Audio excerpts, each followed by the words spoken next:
તાજા સમાચાર તમારી ભાષામાં મેળવવા માટે ડાઉનલોડ કરો Gujarati mid Danny app.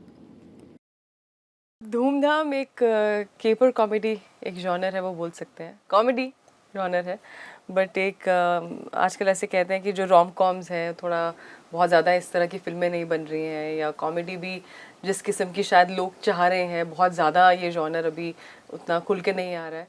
So the makers thought, Aditya अर्श ने ये फिल्म एक्चुअली 2014 में लिखी थी, और बनते बनते बनते वो अब हम लोग कास्ट और कहानी काफ़ी अडेप्ट की मुंबई के हिसाब से.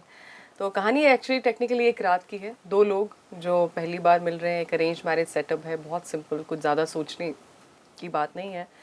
बट अभी जो शादी हुई ही है और कैसे एक डोरबेल बजता है और उनकी पूरी ज़िंदगी बदल जाती है, और वो जो रात है एक ना ख़त्म होने वाली रात और ना भूलने वाली रात फॉर एवर इनके लिए बन जाती है. पर उसी में सारा एडवेंचर है, उसी में सारा मस्ती है, मज़ा है, एक दूसरे का जानने का मौका भी मुंबई नगरी का कहीं ना कहीं भ्रमण करते हुए जैसे ये लोग कर रहे हैं और कुछ ढूंढ रहे हैं एट द सेम टाइम. तो ये है धूमधाम. बहुत मज़ेदार कहानी ये है, जैसे यामीन अभी बताया कि एक रात की कहानी है. लोग सोचते हैं कि शादी में धूमधाम हो, धूमधाम से शादी हो, और शादी के बाद इतनी धूमधाम कोई एक्सपेक्ट नहीं करता, ना ही कोई चाहता है कि ऐसा हो. तो इनके साथ शादी के बाद पहली ही रात इतनी धूमधाम होती है कि किसी ने नहीं सोचा होगा कि ऐसा भी कुछ हो सकता है.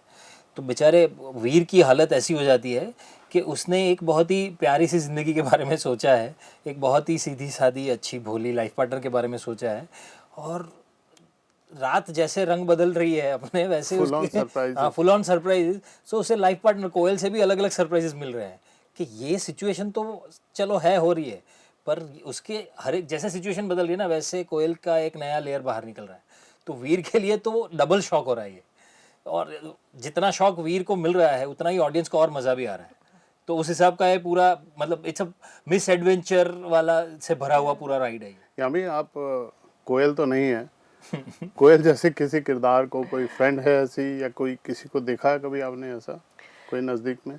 कोयल एक मुझे लगता है कहीं ना कहीं कई बार कोई किरदार ऐसे होते हैं जो मिश्रण होते हैं काफ़ी कैरेक्टर्स का. जैसे मुझे किसी ने पूछा कि ये मम्मी सिस्टर क्या, ये कहाँ से ये डायलॉग आया है, तो ये मैंने सजेस्ट किया था क्योंकि मेरी जो सिस्टर है सुरीली, बहुत उनका बिंदास मिजाज और बहुत खुशनुमा और बिल्कुल लाइफ को कहते हैं ना सेलिब्रेट करने वाली उनकी स्पिरिट है, और वो भी गाली गलौज नहीं करती. पर जब कोई बहुत, मैंने सुना था कॉलेज डेज में किसी के बारे में, किसी से लड़ाई हो गई हो जो बहुत एक्सट्रीम इमोशन हो, फॉर ओनली फॉर फ्रेंड्स, तो बोलती थी मम्मी सिस्टर, मतलब कस वर्ड यूज किए बिना पर इमोशन वही. तो मुझे बहुत फैसिनेटिंग लगा था कि, और हंसी आई थी जिस तरीके से उन्होंने बोला था, तो मुझे वो याद रह गया. मैंने कहा हाँ, क्योंकि हम फिल्म में अगर गाली भी कोयल दे रही पर आपको कभी सुनाई नहीं देगी, कब कहीं भी अगर ये फिल्म थिएट्रिकल भी होती कहीं हमें बीप नहीं डालना पड़ता.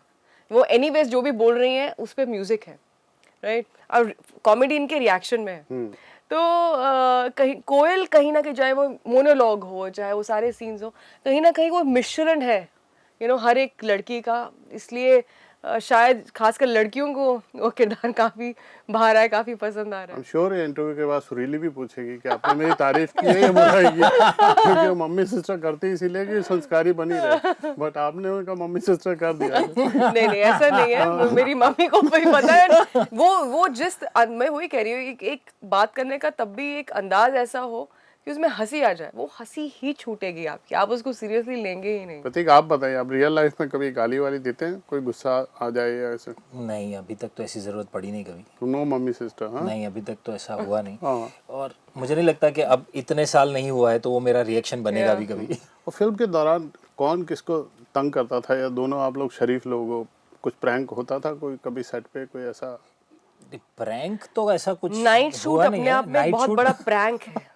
ये नाइट शूट, आपको लगता है अरे नाइट शूट, हाँ कोई बात नहीं, इतने बजे डिनर हो जाएगा, इतने बजे उसके बाद ऑल सेट, और हम एक्टिव रहेंगे, और ऑफ कोर्स एक आधी चाय पी लेंगे, बस बाकी तो और कोई प्रॉब्लम नहीं है. तो शूट करने में प्रॉब्लम नहीं है नाइट शूट में. जो शॉट्स के बीच में जो सेटिंग होती है ना, वहां पर खासकर जब 3 बजते हैं, 4 बज जाते हैं, 2 बजे से शुरू होता है वो टाइम, 2 से 5 का टाइम ऐसा है ना कि किसी भी आदमी को नींद आ जाए, तो उस टाइम पे खुद को जगाए रखना, उतनी एनर्जी के साथ दूसरे शॉट के लिए रेडी रहना वो सबसे डिफिकल्ट होता था। इसमें कॉमेडी भी, एक्शन भी है, यहाँ से वहाँ भाग रहे हैं, कभी स्टेशन में भाग रहे हैं, कभी मेट्रो में भाग रहे हैं, कभी हमारे एक हम अंडर कंस्ट्रक्शन 7 माला की बिल्डिंग पे हम ऊपर नीचे कर रहे हैं। So we have only been running in this film, तो हम अफोर्ड भी नहीं कर सकते थे कि वो एनर्जी कहीं भी ड्रॉप हो।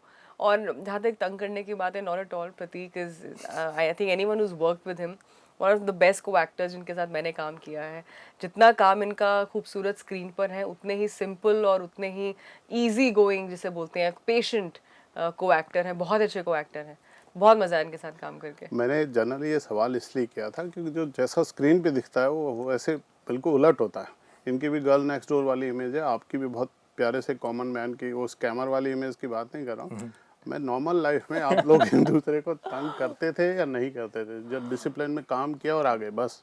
हाँ, मतलब वैसा ही हुआ है। कभी एक दूसरे को तंग करने का मौका मिला नहीं, क्योंकि फिल्म में हम इतने तंग हो रहे हैं इतनी सिचुएशन से। चलिए, आपकी फिल्म लोगों को पसंद आए, ऐसी शुभकामनाएं हमारी। बहुत बहुत शुक्रिया। Thank you very much. Thank you. Subscribe કરો Gujarati mid day. Bell icon પર ક્લિક કરીને મેળવો તમામ વિડીયોના ડાયરેક્ટ નોટિફિકેશન.